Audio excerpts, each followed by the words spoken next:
तो जय श्री राम दोस्तों, कैसे आप सब लोग। स्वागत है आप सभी का मेरे नए वीडियो में। तो दोस्तों, दीपावली तो हर साल आती है और इस साल की दीपावली बहुत ही ज़्यादा खास है हम हिंदुओं के लिए। इस साल की दीपावली इसलिए भी बहुत ज़्यादा खास है हम हिंदुओं के लिए क्योंकि हम सब जानते हैं कि राम मंदिर इस साल बन के तैयार हो गया है और राम मंदिर के बाद ये पहली बार दीपावली मनाई जा रही है राम मंदिर बनने के बाद। दोस्तों, हम बात करें हर साल दीपावली हम इसीलिए मनाते थे क्योंकि भगवान राम 14 वर्ष का वनवास पूरा करके जब अयोध्या वापस आए थे तो अयोध्या वासियों ने दीप जला के उनका स्वागत किया था। लेकिन इस साल खुशी दोगुनी है। क्यों? क्योंकि इस साल मंदिर भी बन गया प्रभु राम का, जिसके लिए 500 साल तक हिंदुओं ने संघर्ष किया था। दोस्तों, क्या आप मंदिर का इतिहास जानते हैं? मंदिर के लिए कितना संघर्ष किया गया और अयोध्या नगरी कैसे बनी थी? अयोध्या नगरी का सबसे पहले निर्माण किसने कराया था? तो दोस्तों, आइए इस वीडियो में हम बहुत ही समरी में, क्योंकि अगर हम बहुत डिटेल में जाएंगे तो इतिहास तो बहुत लंबा है, लेकिन हम छोटे में हम जानने का प्रयास करते हैं कि राम मंदिर के लिए हिंदुओं ने कितना संघर्ष किया था। और हर सरकार में हिंदुओं ने संघर्ष किया, चाहे मुगल एम्परर आए, चाहे ब्रिटिशर्स आए, चाहे फिर हमारा देश आजाद हुआ, उसके बाद भी हिंदुओं का संघर्ष लगातार जारी रहा। दोस्तों, सबसे पहले हम ये जानते हैं कि अयोध्या भूमि का निर्माण किसने किया था। तो दोस्तों, एक राजा थे वैश्वान।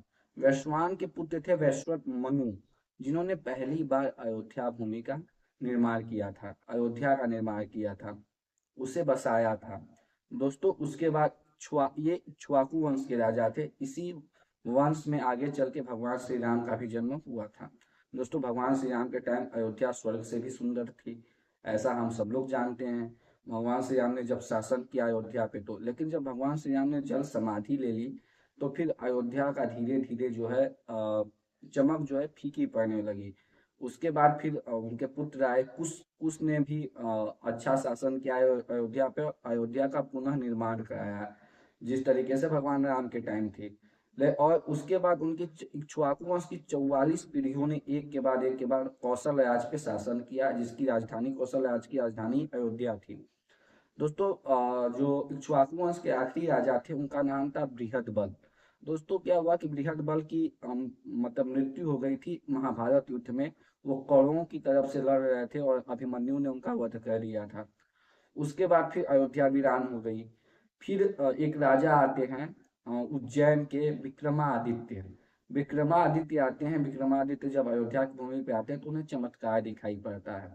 वो चमत्कार को देख के काफी आश्चर्य हो जाते हैं। फिर वहाँ के ऋषि मुनियों के पास जाते हैं तो उन्हें पता चलता है कि ये भगवान राम की जन्मभूमि अयोध्या है, भगवान राम विष्णु के अवतार थे। तो वो फिर वहाँ पे जहाँ भगवान राम का जन्म हुआ था वहाँ पे मतलब वो मंदिर बनवाते हैं। तो सबसे पहले जो मंदिर का निर्माण कराया था वो राजा विक्रमादित्य, जो उज्जैन के राजा थे, उन्होंने मंदिर का निर्माण कराया था। और उन्होंने सिर्फ राम मंदिर ही नहीं बनवाए थे, उन्होंने जो 60 पुरानी मंदिर थे उनका पुनर्निर्माण भी कराया था और अपने शासनकाल में 240 नए मंदिरों का निर्माण कराया था, जिसमें से एक मंदिर अयोध्या थी। दोस्तों, उसके बाद उनके भी जो पीढ़ी दर पीढ़ी उनके भी लोगों ने अयोध्या की जो राम मंदिर था उसका भी ध्यान रखा। और आखिरी जो राजा थे पुष्यमित्र यंग, जिन्होंने अयोध्या की राम मंदिर की देखभाल की। उसके बाद धीरे धीरे मुगल आए। मुगलों ने आते ही हम सबको पता है कि हमारे हिंदुइज्म पे, हिंदुत्व पे वार किया और हमारे जो धर्म के प्रचार करने वाले थे उनको मतलब जान से मार दिया, धर्म परिवर्तन कराया और धीरे धीरे हमारे मंदिरों को तोड़ना स्टार्ट किया। लेकिन अयोध्या जो थी वो 14वीं सदी, जब तक सिकंदर लोधी था उस टाइम पे भी अयोध्या में राम मंदिर था। लेकिन राम मंदिर टूटा कब और राम मंदिर को सबसे पहले तोड़ा किसने, ये सवाल आता है। दोस्तों, समय था 1526-27 का, जब उस टाइम पे मुगल राज होता था भारत में और उस टाइम के राजा थे बाबर। बाबर का एक सेनापति हुआ करता था जिसका नाम था मीर बाकी। मीर बाकी ने ही भगवान श्री राम के मंदिर को बाबर के कहने पे तोड़वाया था। और उस टाइम पे एक अभियान बाबर के द्वारा चलाया जाता था जिसे हम बिहार अभियान के नाम से जानते हैं। तो बिहार अभियान के दौरान ही अयोध्या के राम मंदिर को तोड़ के वहां पे मस्जिद बनवाई गई थी और उस मस्जिद पे 3 गुंबद थे। तो दोस्तों, इसके बाद धीरे धीरे धीरे धीरे बाबर गया। बाबर के बाद अकबर आए। अकबर और जहांगीर के टाइम पे हिंदुओं को बाहर मतलब मंदिर के बाहर एक राम चबूतरा था, जहाँ पे हिंदू जाके पूजा करते थे। लेकिन जब औरंगजेब आया, तो औरंगजेब ने हिंदुओं को राम चबूतरे पे भी जाने से रोक दिया। और उसके बाद फिर औरंगजेब के बाद धीरे धीरे मुगल शासनकाल खत्म हुआ। अब ब्रिटिशर्स आए दोस्तों। ब्रिटिशर्स आए तो 1853 में पहली बार 1853 में सांप्रदायिक दंगा हुआ हिंदू मुसलमान में, हिंदू मंदिर, राम मंदिर को लेके। उसके बाद क्या हुआ 1859 में, 1859 में जो है हिंदुओं को, जो औरंगजेब ने मना किया था राम चबूतरे पे पूजा करने से, हिंदुओं को वहां पे इजाजत दी गई। ब्रिटिशर्स ने इजाजत दी कि आप बाहर पूजा करेंगे और जो है मुसलमान अंदर जाके नमाज पढ़ेंगे। और उनके बीच में एक दीवार बनाई गई, जिससे, क्योंकि जब हिंदू पूजा करते थे, मुसलमान उसी टाइम नमाज पढ़ते थे, तो मतलब आपस में कोई टकराव ना हो, कोई दंगा ना हो मंदिर के अंदर, इसलिए वो दीवार बनाई गई थी। दोस्तों अब आते हैं हम 1885 में। एक महंत थे, महंत रघुवर दास। उन्होंने पहली बार जो है ब्रिटिशर्स के सामने ये मांग की कि हमें जो है बनाने का, हमें आदेश दे दीजिए, हम राम चबूतरे पे मंदिर बनाना चाहते हैं। तो राम चबूतरे पे मंदिर बनाने का आदेश नहीं मिला, उसे रिजेक्ट कर दिया गया। लेकिन फिर धीरे धीरे उनका भी मुगल मतलब ब्रिटिशर्स के टाइम भी इस चीज का कोई परमानेंट हल नहीं निकला। फिर हमारा देश 15 अगस्त 1947 को ब्रिटिशर्स से आजाद हुआ। दोस्तों आजादी के बाद भी क्योंकि कोई परमानेंट सॉल्यूशन नहीं निकला था, तो ये लड़ाई फिर भी जारी थी। अब डेट आता है 23 दिसंबर 1949, पहला दिनांक जब आज़ादी के बाद फिर से ये मूवमेंट ने अपने रफ्तार को पकड़ा। और 23 दिसंबर 1949 को पहली बार राम मंदिर का मुद्दा उठा। और उस टाइम पे हमारे पहले प्रधानमंत्री थे पंडित जवाहरलाल नेहरू। तो और सरदार वल्लभ भाई पटेल पहले गृह मंत्री थे। तो उस टाइम पे क्या हुआ कि मंदिर में से मूर्ति मिली, सॉरी मस्जिद का जो ढांचा था उसमें से मूर्ति मिली। तो मूर्ति को देख के हिंदुओं ने कहा कि भगवान राम प्रकट हुए हैं, और ये इस बात का संकेत है कि यहाँ पे मंदिर बनना चाहिए। यहाँ पे पहले मंदिर था, लेकिन मस्जिद का जो है ढांचा, लेकिन वहाँ पे फिर सांप्रदायिक दंगा होने की वजह से पहले जो प्रधानमंत्री थे हमारे जवाहरलाल नेहरू जी, उन्होंने जिला मजिस्ट्रेट को बोला कि वहां से मूर्ति हटा दीजिए मस्जिद के ढांचे से। लेकिन जिला मजिस्ट्रेट ने मना कर दिया, क्योंकि न्याय ने कहा कि अगर मस्जिद से मूर्ति हटाएंगे तो फिर और हिंदू मुस्लिम में ये सांप्रदायिक दंगा दोबारा हो सकता है।